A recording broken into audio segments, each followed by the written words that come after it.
नमस्कार दोस्तों, आज हम बात करेंगे यूज्ड कार्स के बारे में, सेकेंड हैंड कार के बारे में, क्या क्या है इसका एडवांटेजेस और बेनिफिट्स। चलिए शुरू करते हैं video without delay. Before that do subscribe channel and watch till the end. Let's start the video. दोस्तों, जब आप एक नया कार खरीदते हैं तो उसका वैल्यू, मार्केट वैल्यू शोरूम से निकलते ही 10 to 15% गिर जाता है। और देखिए 5 साल बाद उसका वैल्यू, मार्केट वैल्यू 50% गिर जाता है।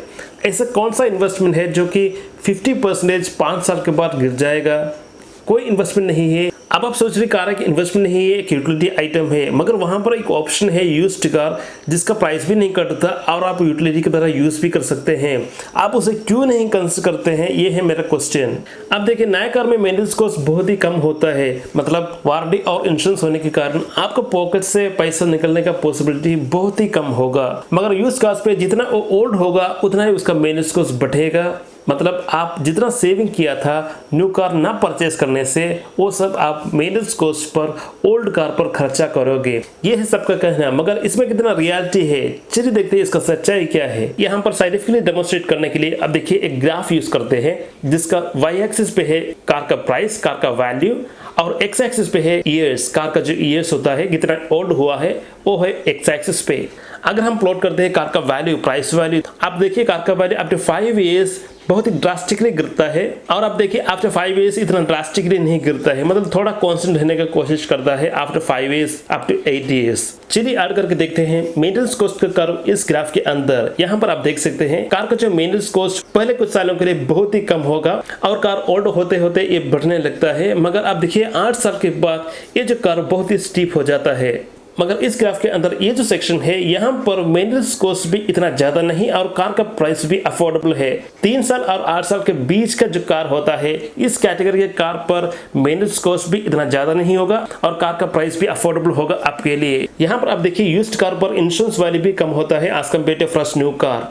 आपको एक और एडवांटेज मिलेगा, यूज्ड कार पर आप सेगमेंट अपग्रेड कर पाओगे। मतलब आप 4 लाख का एक आल्टो खरीदना चाहते हैं, उसी प्राइस का थोड़ा पुराना वैगनर मिल जाएगा, उसी प्राइस का थोड़ा पुराना स्विफ्ट या डिजायर मिल जाएगा। तो दोस्तों, कुछ इस तरह आप सेगमेंट अपग्रेड कर पाओगे इन यूज्ड कार। यहाँ पर आपको देखना चाहिए लग्जरी कार खरीदते समय ये जो स्ट्रैटेजी वर्क नहीं होगा। मतलब देखिए, लग्जरी कार सेगमेंट पर जो टारगेट कस्टमर्स होता है उनको चाहिए ज्यादा सेफ्टी, सिक्योरिटी, कंफर्ट और लग्जरी, ये सब चाहिए होगा। और एक कार इस कार की तरह ट्रीट करते हैं, कार एक ऐसे सिंबल ऑफ स्टेटस, इसके लिए एक लग्जरी कार चाहिए होगा। इसे नजर रखते ही कंपनियां लग्जरी कार बनाते हैं। ये जो कस्टमर्स है, इस कैटेगरी कस्टमर, यहाँ पर आप देखिए मैक्सिमम टू मैक्सिमम 5 साल लगता है अपना एक नया कार, उसके बाद उसे बेच देता है। और जो यूज्ड मार्केट से ये जो लग्जरी कार खरीदता है वो नहीं है उसका रियल कस्टमर। वो जो रियल कस्टमर के हिसाब से उसको ज्यादा कंफर्ट देने के लिए हाईली कॉम्प्लेक्स इलेक्ट्रॉनिक इक्विपमेंट्स उसके अंदर है, ये जो कार के अंदर है। मगर ये जो कार जितना ओल्ड होगा उतना ही उसको सर्विस भी चाहिए होगा, इलेक्ट्रॉनिक इक्विपमेंट्स हो, जो मैकेनिकल पार्ट्स हो, फीचर्स हो, सबको सर्विस चाहिए होगा। और जो यूज्ड कार से ये जो कार खरीदता है, लग्जरी कार खरीदता है, उसका पॉकेट पे इतना अफोर्डेबल नहीं होगा ये जो यूज्ड कार का सर्विस। मगर आपके पॉकेट पे इतना पैसा है तो आप डेफिनेटली परचेस कर सकते हैं कोई भी लग्जरी यूज्ड कार, कोई प्रॉब्लम नहीं होगा। यहाँ पर बात करते हैं R&D के बारे में, रिसर्च एंड डेवलपमेंट। एक कंपनी, कार कंपनी कितना लगाता होगा अपने R&D पर एक नया कार लॉन्च करने से पहले। यहाँ पर आपको देखना चाहिए जो जापानीज हो, अमेरिकन हो या जर्मन हो, ये सब कार कंपनियां बीच बीच पे रिकॉल करता है। जो सेल कार होता है उसे रिकॉल करके कार का इश्यूज फिक्स करके देता है। तो कहाँ गया जो R&D का अमाउंट जो इन कार के ऊपर खर्च किया था? यहाँ पर उस व्यक्ति का हाल देखिए जो पैसा देकर बुक करता है अपना कार, नया कार को, जो एक्सपेक्ट करता है कि एक अच्छा खासा नया टेक्नोलॉजी वाला R&D वाला कार उसे मिलेगा। यहाँ पर कंपनी R&D का जो अमाउंट है अच्छी तरह से यूज करके कार को रिलायबल बनाते हैं, तो आपको पैसा खर्चने पर भी इश्यूज नहीं होगा, शिकायत नहीं होगा। यहाँ पर पॉइंट आता है यूज्ड कार का। यूज्ड कार खरीदते समय आप हर एंगल से वेरीफाई करके उसे परचेस कर पाओगे। यहाँ पर हर एक कंपनी जब एक नया मॉडल लॉन्च करता है तो पहले का 2 साल लगाता है उसका इश्यूज और प्रॉब्लम स्टडी करने के लिए।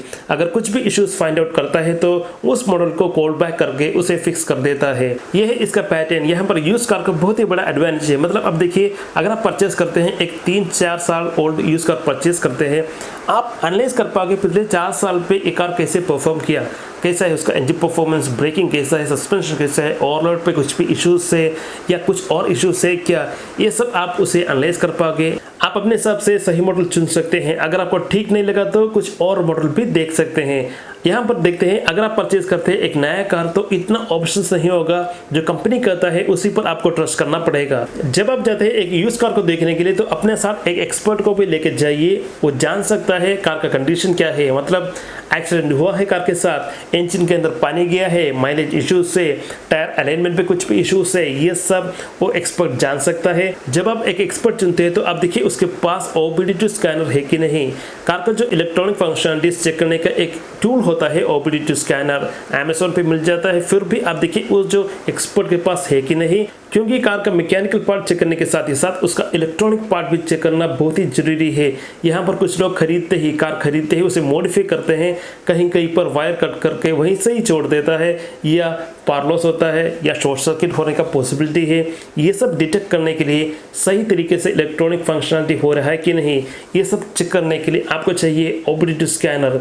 जो एक्सपर्ट आप चुनते हैं उसके पास होना चाहिए OBD2 स्कैनर। सही तरीके से वेरिफिकेशन करके आप अपने कार चुने। अगर आप एक फ्रेश लर्नर है, मतलब लाइसेंस अभी अभी मिला है, तो आप अपना स्किल एस्टैब्लिश करना चाहते हैं तो ऐसी कैटेगरी के लिए बेहतर होगा एक यूज्ड कार दाने फ्रेश कार। क्योंकि एक नया कार पर अपना ड्राइविंग स्किल टेस्ट करते हैं तो आपको टियर एंड वियर हो सकता है, होगा तो आपको इतना इमोशनली इफेक्ट भी होगा। यहाँ पर देखिए पार्किंग करते हैं रोड के साइड पर, तो आप कार से उतर कर जाते हैं तो आपको इतना सेटिस्फैक्शन नहीं होता है, आपको अंदर से आएगा कि कोई कुछ कर देगा मेरे कार के साथ। ये जो फीलिंग होता है नया कार के साथ होता है, यूज्ड कार के साथ नहीं होगा। ये भी एक एडवांटेज है ऑफ यूज्ड कार। दोस्तों मेरा ओपिनियन है कि अगर आप बजट पे तो डेफिनेटली कंसिडर करें यूज्ड कार, एक अच्छा ऑप्शन है, आपको फायदा ही होगा। With that said I am ending this episode. अगर आप कुछ डाउट है तो right in comment section. Video अच्छा लगा तो लाइक करें, शेयर करें, do subscribe channel. Thank you, जय हिंद, वंदे मातरम।